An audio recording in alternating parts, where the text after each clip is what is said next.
जलसागाह में मौजूद मेरी माँओं और बहनों और जो इधर उधर खड़े हुए हैं हमारे नौजवानों, मैं आप सबसे अपील करना चाहता हूं कि चेयर खाली दिख रही है, आप चेयर पे बैठ जाइए। कुर्सियां खाली है जलसागाह के अंदर। असदुद्दीन ओवैसी साहब हमारे बीच तशरीफ़ ला चुके हैं और बहुत जल्द वो बस नमाज पढ़ने गए हैं, नमाज पढ़ के हमारे बीच स्टेज पर आ रहे हैं। और मुझे ऐसा लग रहा है कि MIM का जलसा और इतनी खामोशी ये हमें हजम नहीं हो रहा है। आप लोग भी नारे में भी साथ नहीं दे रहे, तो मजलिस के जलसे के खिलाफ है ये। मैं जोरदार मेरे साथ एक बार नारा लगाइए, नारे तकबीर। नहीं आई आवाज नहीं आई।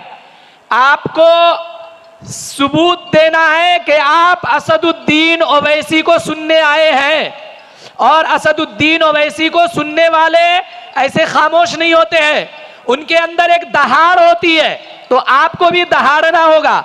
जोरदार नारा लगाइए, नारे तकबीर, नारे तकबीर, नारे तकबीर।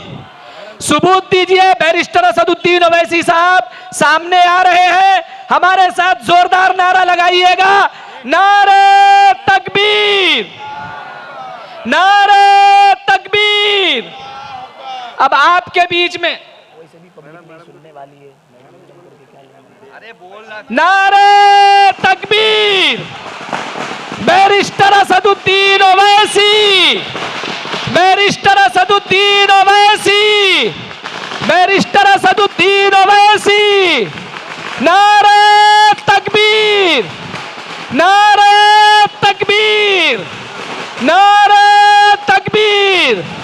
Barrister Asaduddin Owaisi, barrister Asaduddin Owaisi. आप लोग जलसेगाह में तशरीफ रखिए। इंशाअल्लाह ताला सदर मजलिस जनाब बैरिस्टर असदुद्दीन ओवैसी साहब बहुत जल्द आपसे मुखातब होंगे। उससे पहले हम आपकी कुरला की उम्मीदवार मोहतरमा अस्मा शेख साहिबा को दावत देता हूं कि वो स्टेज पर तशरीफ लाइए।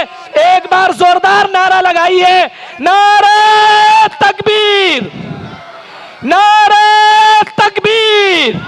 Barrister Asaduddin Owaisi, barrister Asaduddin Owaisi. मोहतरमा अस्मा शेख आपसे मुखातब हो रही हैं।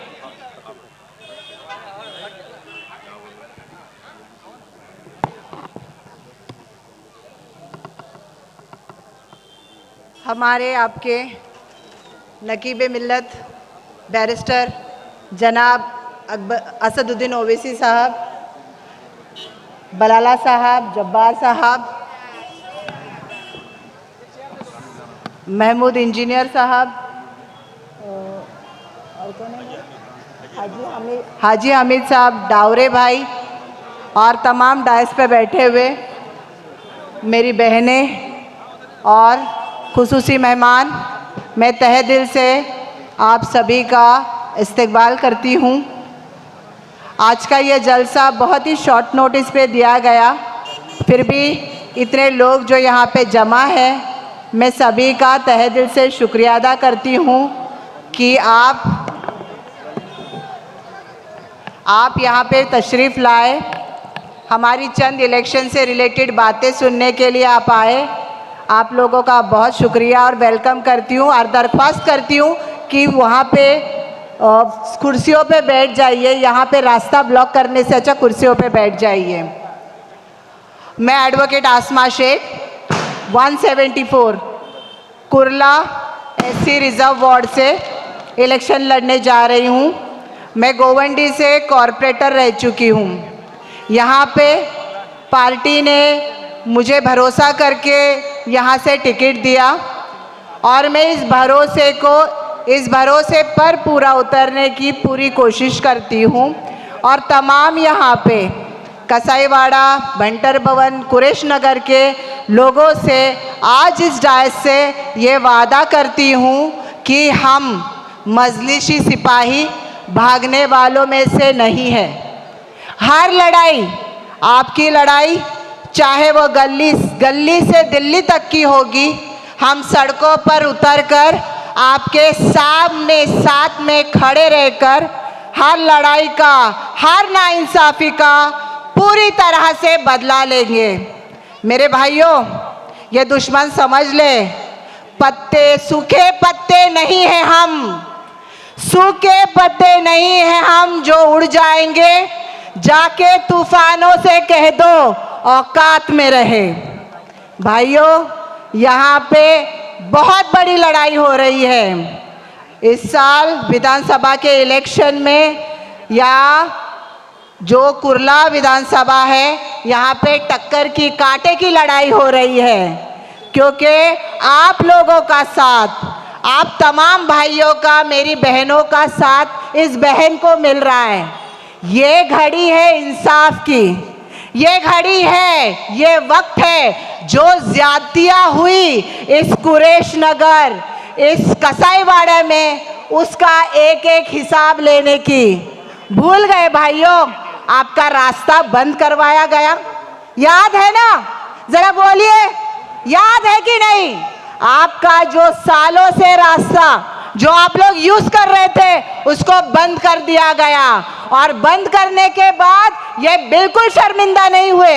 ये तमाम लोग, ये जो शिंदे गुट के हैं, ये जो यूबीटी गुट के हैं, ये तमाम क्रेडिट लेने के पीछे लगे हुए थे कि मैंने किया, मैंने किया।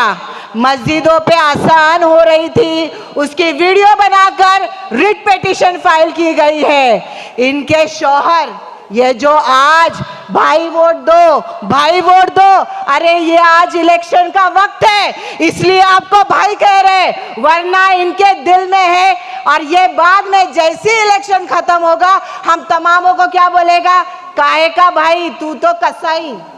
तो भाइयों, हमारी कमजोरी है, हम बहुत जल्दी भूल जाते हैं। हम भूल जाते हैं कि हमारे साथ क्या हुआ है।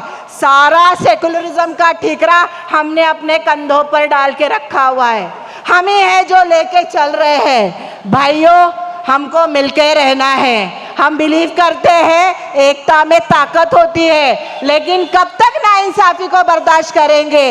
आज ये मशाल वाले, यूबीटी वाले आज जा जाके लोगों के कानों में क्या कह रहे, अरे पतंग वाली को नहीं देना, नहीं तो बीजेपी आ जाएगी। अरे मेरी बहन, तू कौन सी बीजेपी से कम है? तेरी ऑफिस में जब मेरी कोई पर्दानशीन बहन जाती है तो क्या कहा जाता है, नकाब बाहर निकाल के रख। क्यों? नहीं तो मेरा जो हिंदू मतदार है, मेरा वोट बैंक है, वो नाराज हो जाएगा। फिर क्यों वोट लेने को आते हैं? आज ये क्यों मांग रहे वोट दाढ़ी टोपी वालों से? ये क्यों मांग रहे वोट मेरी नकाब वाली बहनों से? ये सिर्फ और सिर्फ हमको बहकाने का काम कर रहे हैं। कोई बीजेपी नहीं आती, कोई नहीं आती, सिर्फ आती है तो पतंग आती है। एक बार जोरदार बोलिए, कौन आता है? जोर से, आवाज नहीं आ रही है, बुलंदी से बोलिए। मेरी बहनों बोलिए, पतंग। हाथ उठाइए, कौन कौन है पतंग के साथ? हाथ उठाइए। यहाँ भाइयों, थोड़ा हौसला बढ़ाओ इस बहन का। मेरी बहनों, हाथ उठाइए। बस यहाँ पे आएगी तो सिर्फ और सिर्फ पतंग आएगी। यहाँ पे इलेक्शन नहीं होता है तब क्या कहा जाता है, आप सबको मालूम है। सोशल मीडिया का ज़माना है, जब भी इलेक्शन आता है सब भाई भाई, लेकिन जैसे ही ख़त्म होता है तो मस्जिदों में घुस के मारने की बातें, तो किसी बीफ खाने वाले को मारने की बातें, मॉब लिंचिंग की बातें। लेकिन जैसे ही इलेक्शन आएगा सारी सेकुलरिज्म की बातें, सारे बातें यूनिटी की। मेरे भाइयों, हमको इनके बहलावे में इस बार नहीं आना है। दिमाग से, दिल से सोचना है कैंडिडेट कौन आपका काम कर सकता है। एक को तो 10 साल से देख रहे हैं और एक सिटिंग कॉर्पोरेटर है 169 से। उसको पूछिए अपने वार्ड का विकास हो गया जो आज पूरी विधानसभा का विकास करने निकली है। आप सबको पता है वार्ड का क्या विकास हुआ है। आज भी लोग वहां पे परेशान हैं, जिन्होंने वोट दिया वो परेशान है। कोई बहकावे मत आओ, बाद में पछताना पड़ेगा। अपने वोट का हक है, उसको सोच समझ के पतंग को डालिए। देखिए कि आपकी लड़ाई कौन लड़ने वाला है। मेरे भाइयों, अभी हम सभी हमारे नकीब मिल्लत जनाब बैरिस्टर असदुद्दीन ओवैसी साहब को सुनने वाले हैं। आपने मेरी बातें सुनी, उसके लिए तहे दिल से शुक्रिया। मैं अपने 2 बातें यही ख़त्म करूंगी। जय भीम, जय मिम।